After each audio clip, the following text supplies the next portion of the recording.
For John Collins, returning to Monaco is always an immense pleasure. The former Scotland midfielder enjoyed 2 hugely successful seasons in the Principality, notably winning the Ligue alongside David Trezeguet, Fabien Barthez and Thierry Henry in 1997.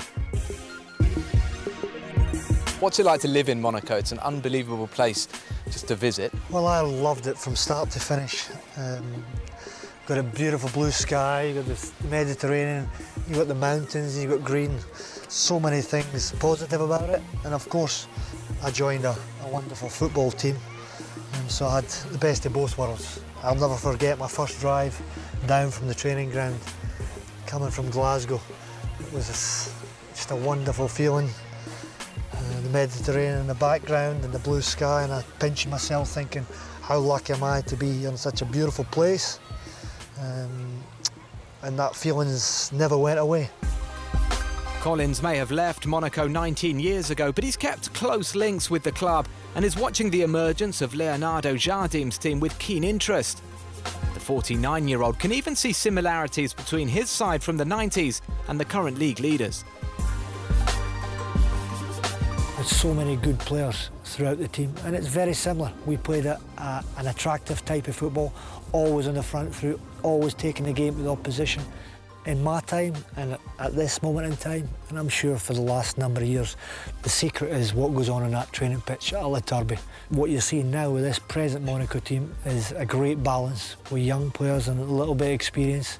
You've got Falcao at the top, vast experience, Glick at the back with experience, 2 fullbacks with unbelievable legs and speed that constantly go up and down the pitch, 2 central midfielders, Fabinho and Bagayoko.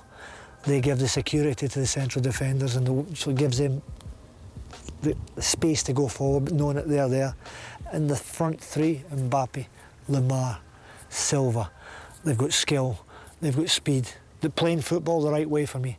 Scoring goals, attacking, scoring 1 goal, not being happy. Can they get a second goal? Can they get a third goal? And I think they've put their mark down throughout Europe. Wherever you go now, people are talking about them with a big smile on their face.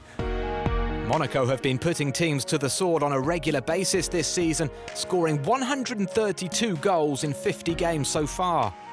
Their home record is simply incredible, with 77 strikes scored in 25 matches at the club's distinctive home, the Stade Louis II. Here we are, the famous Stade Louis II. The stadium, with its towering arches, athletics track and bright yellow seats, is unusual, even unique, very much like the football club itself. The change rooms have changed a little bit since my time. I used to sit there. That was my spot. Sitting here, ready, putting the boots on, ready to go.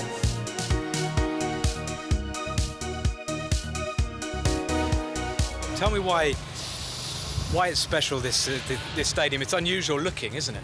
Well, it's an unusual location. Obviously, it's got the running track around it. Yeah. It's got the sea right next to it. Always surprised me was the colour of the seats. I could never understand why they weren't red and white, the colour of the team. Filling the stadium has always been a problem because of the size of the town. One thing it's not an intimidating place because the stadium's a good distance away from the pitch, first and foremost, and the people that sit in the seats aren't your aggressive type. People say that at most football clubs, the fans all know the players' first names, and at Monaco, the players know the fans' first names. Did you have a few mates? Did you get to know a few fans? I got to know quite a lot of the supporters, but not them all. It's a bit harsh. For Collins, the secret to the 7-time champion's success can be found 9 kilometres up the coast at the club's training centre. La Turby is one of the most picturesque and tranquil training grounds in the world. Time seems to stand still here, and Collins recognises plenty of familiar faces from 2 decades ago.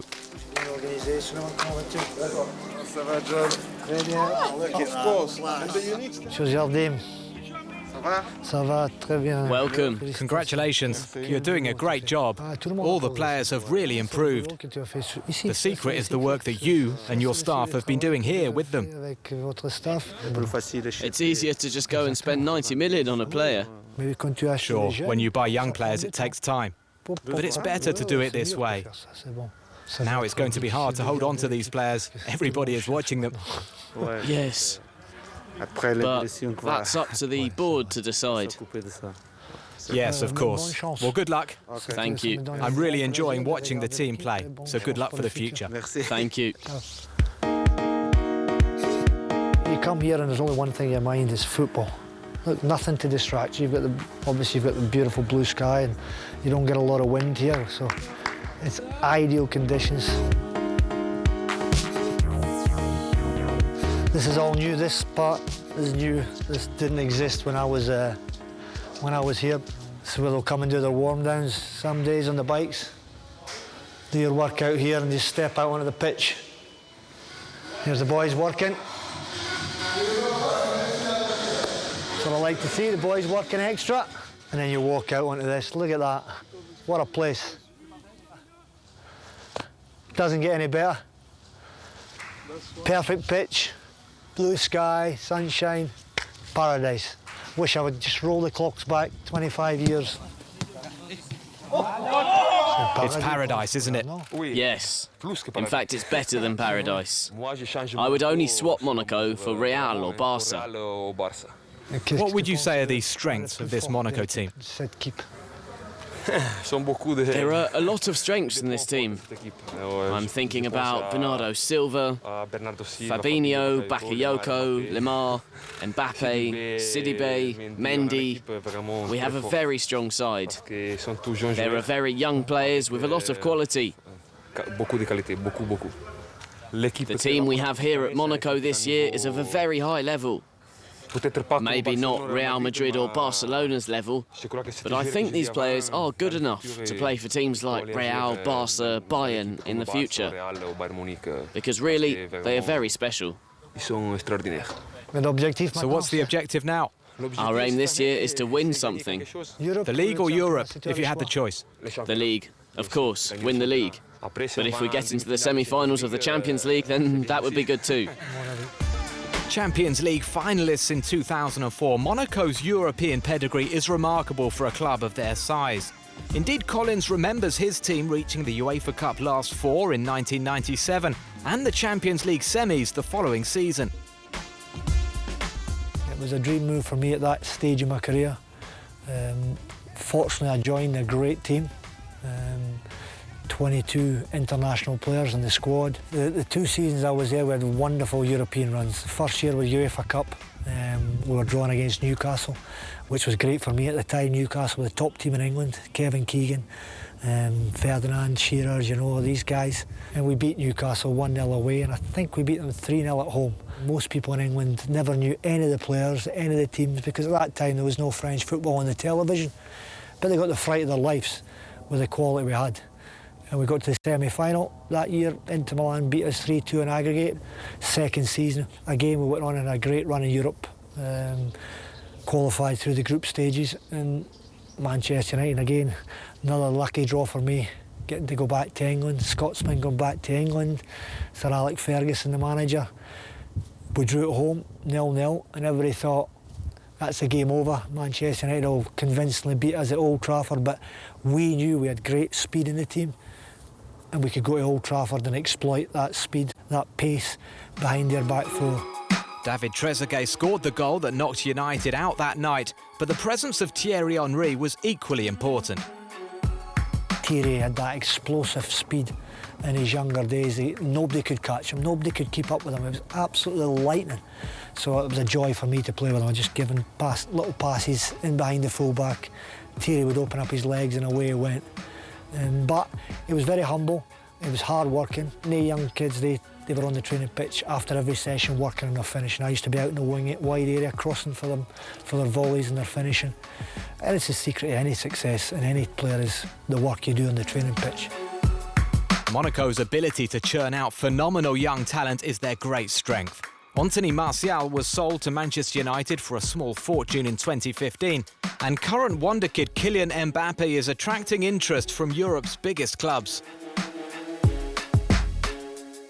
Well, this season I think already everybody can see he's got speed, he's got great legs, great energy, he's got skill, he carries the ball well, and he can score goals. He's got that calmness in front of goal.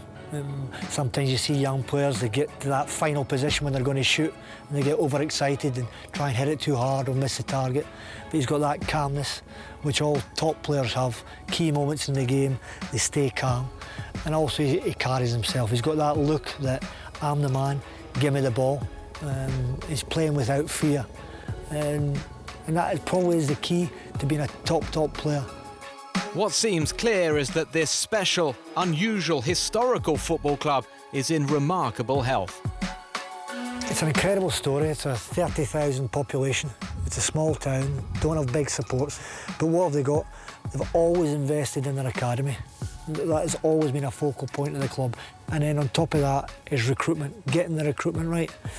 And 2-3 years ago, the recruitment was sensational. They got 50 million from Anthony Martial from Manchester United. In Monaco, always get good deals when they sell players. It's been a skill, an art to get top money, and they invested that money. Absolutely, there's not a team in world football has invested 50 million as well as Monaco has. English clubs have got lots of money, and what English clubs have done in the last few years is waste a lot of money. Another reason why Monaco is so successful with the young players is what you don't have here is the pressure and the tension to win things instantly and all the time, like some of the big clubs in England do. So it's a great environment for young players to come and develop in a stress-free environment. You can see your yacht from here. Yeah, you can see my little rowing boat.